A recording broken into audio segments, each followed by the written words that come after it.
Hello, this lecture is focusing on integrating quotes properly, especially in terms of making sure that we're using them effectively and thoroughly throughout the course of your essay.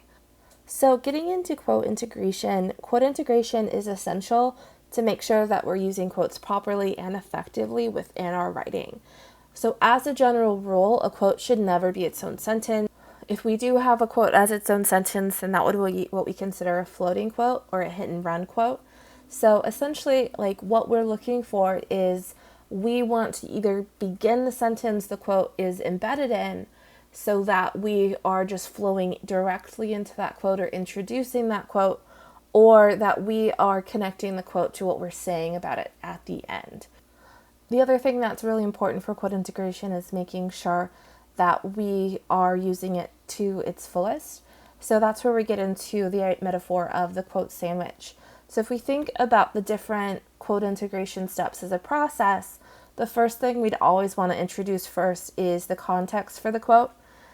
That would be like the first piece of bread. Then the second would be the quote itself with our in-text citation. For our class specifically, we're using MLA in-text citations. So that would be either the meat, condiments, the veggies of the sandwich. And the last bit is your analysis of the quote, which is your real breakdown of what you are presenting, the relevance of it, and connecting it to the individual essay requirements. And then that would be that last piece of bread to finish off the sandwich. So to go deeper into quote integration, that first part is introducing the context. So this is specifically setting up the context that's establishing to your reader how you're using the quote or clarifies the quote for them, especially because we never want to assume that the reader is familiar with the text we're taking this quote from. So we would need to have some background information in terms of allowing them to understand what we're doing or what we're presenting a little bit better. So there are different ways that we can set up the context depending on how we're using a quote within our paragraphs. So the first way is to really just establish how you're using the quote for your paper, and that would be using an introductory phrase. So this, in terms of a type of context, typically comes after your topic sentence when you've clarified a specific point that you're making, and you're connecting this quote directly to that point you've previously made. So these would be introductory phrases like for example, for instance, to illustrate. So they're really just setting up the context in terms of for your paper. The second context for a paper is just to clarify who presented the quote. So that is when you're emphasizing the speaker of the quote over how you're using it. So you really want to just clarify that for your reader so they know where they're looking for this quote or who they're looking towards in terms of the speaker itself. And that would be like an example, Nieto said, and then the quote or whatever the author's name is, and then a verb that is emphasizing that relationship. So one thing to note with like this one is you can notice that there is a comma. So this would fall under our comma rule, which is a direct quotation. So whatever verb you use, if you use a one that is different from said, you do want to be mindful of keeping that comma there. Our last and our final type of context that we can introduce is why the quote was made or how the speaker used it within his or her writing. So this type of context is actually a really important as we're getting into different writing types, specifically rhetorical analysis or argumentative writing, because it is establishing more context for what somebody else was doing so that they can, in terms of your reader, can understand that connection a little bit better, or they can understand what it is that you're going to be focusing on based on that context and the quote itself. So that would be an expression like, Nieto illustrates why language diversity is important by presenting that. So this is just emphasizing what this author is doing when she's presenting this quote, and that is introducing that context for that conversation for my audience when I'm writing about it. And one thing that you can keep in mind is, right, you could use multiple contexts in the same sentence. So we can start with, for example, Nieto illustrates why language diversity is important by presenting that. So we can have a lot of variety in terms of how we're introducing the context for our quotes. And of course, when we're starting basically a quotation with that context, this is the easiest way of making sure that the quote is not its own sentence by just connecting it to that quote with whatever means, either the introductory phrase, the direct quotation, or with more context from the author and how they were using it. So getting to the center of that sandwich, quoting with a citation, as we mentioned before, it's really important to avoid excessive or confusing quoting. So of course, when we're presenting that quote itself, we may need to edit the quote to make sure it flows better, or to make sure that all the information is as clear as possible for our audience, especially going back to that consideration of they may not be familiar with the quote or with the article that we're talking about. So we do have a number of guidelines for editing the quote just to make sure it's less confusing and make sure it flows better. The first one is to shorten a quote.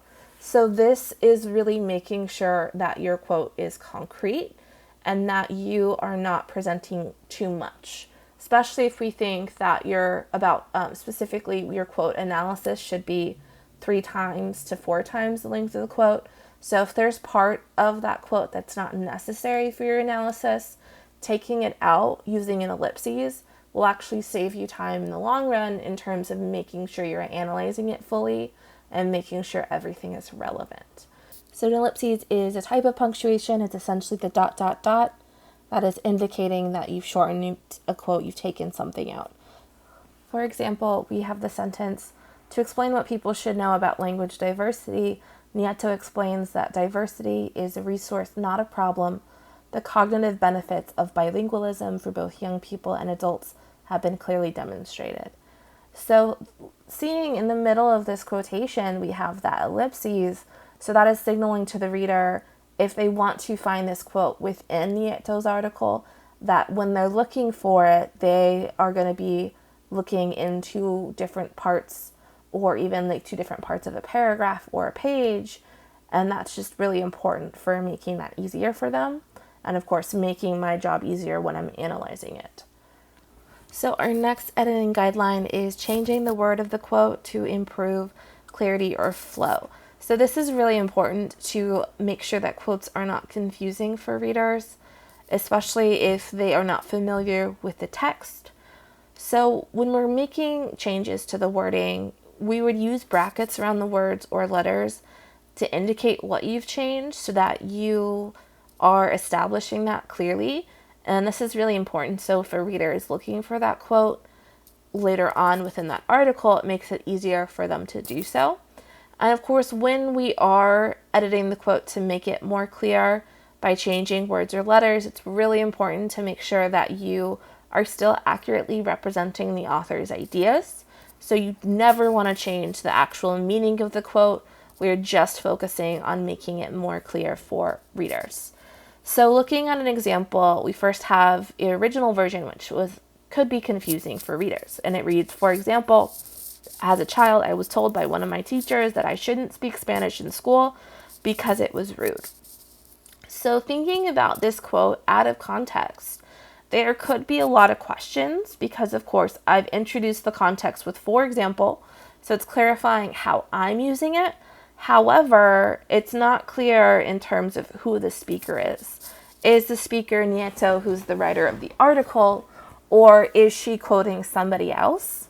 So it can be really beneficial if I edit this to make it more clear who that first person pronoun I is referring to. So looking at the revised version, I have, for example, "As a child, Nieto was told by one of her teachers that she shouldn't speak Spanish in school because it was rude." So I've edited it so that now it's not in first person. I've clarified the relationship between the author and this experience that's being presented so that it's going to be more clear for readers to follow along. And then that's something that I can clarify when I'm analyzing later on as well. So one thing to keep in mind based on this example is we do want to keep that editing consistent.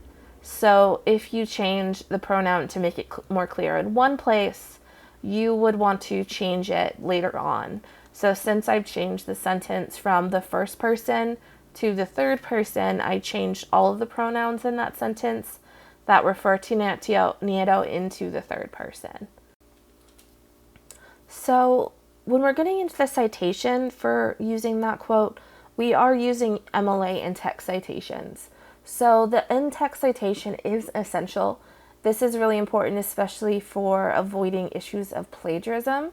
So we always want to have an in-text citation whenever we're using a quote and whenever we're paraphrasing an idea from somebody else. And that citation should always be at the end of the sentence. So when we're using a quotation, it would be outside of the quotation before the period. And of course, when we're paraphrasing, it would just be at the end of the sentence before the period. Having that period after the citation is really important because the period works as a visual guide for readers so they know that you're citing everything that came before it instead of everything that comes after. So MLA in-text citation, this is going to be based specifically on the works cited page citation, the information that you present about the individual sources. And of course, that works cited page citation is really going to depend on what information you have available about the individual sources. So most sources that we will be citing do have clear authors. So in the case that you do have a clear author, the citation would include the author's last name in parentheses.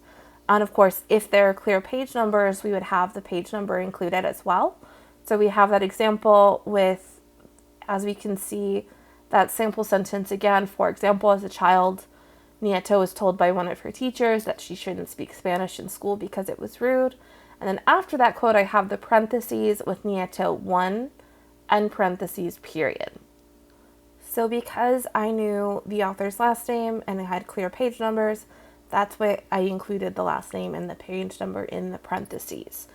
If, for instance, I did not know the page numbers, they weren't clear, then I could just have the author's last name in parentheses. If there's no known author, that's when it gets a little bit more complicated, and we would look towards the next information, which typically is the title of the work, so the title of the article, the story, the poem, or the movie or book. So in that case, when we do have an unknown author, but we do have a clear title, then we would have in parentheses at least the first 3 words of that title in parentheses. And of course, if there's a clear page number, we would include that as well. And then last, when we have sources with multiple authors, we would include as many of the author's last names in that in-text citation as possible. So in the cases of there are only 2 authors, we would include both their last names with the page number. If there are more than 2 authors and it's getting really long, you could actually just use the author's, like the first author's last name, and then use et al., which means and so on, to indicate that there are more than 2 authors for that text. So one really good resource for following MLA in text and works cited page guidelines is OWL Purdue. So this is a site through Purdue University specifically, and they have a very thorough guide for breaking down our citations for basically all citations, because of course in our essays we're quoting an article. However, in future essays, like if you needed to quote an image or quote a tweet, there are MLA citation guidelines for that on OWL Purdue's website.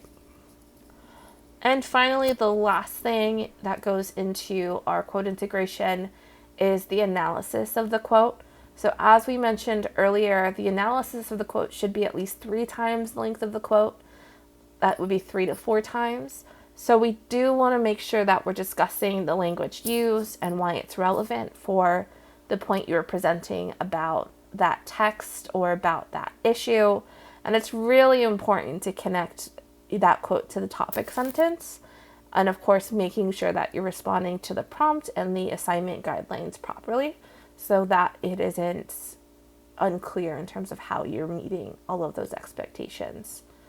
And of course, you do want to know for this before we end this lecture that you should always analyze and explain quotes that you're utilizing.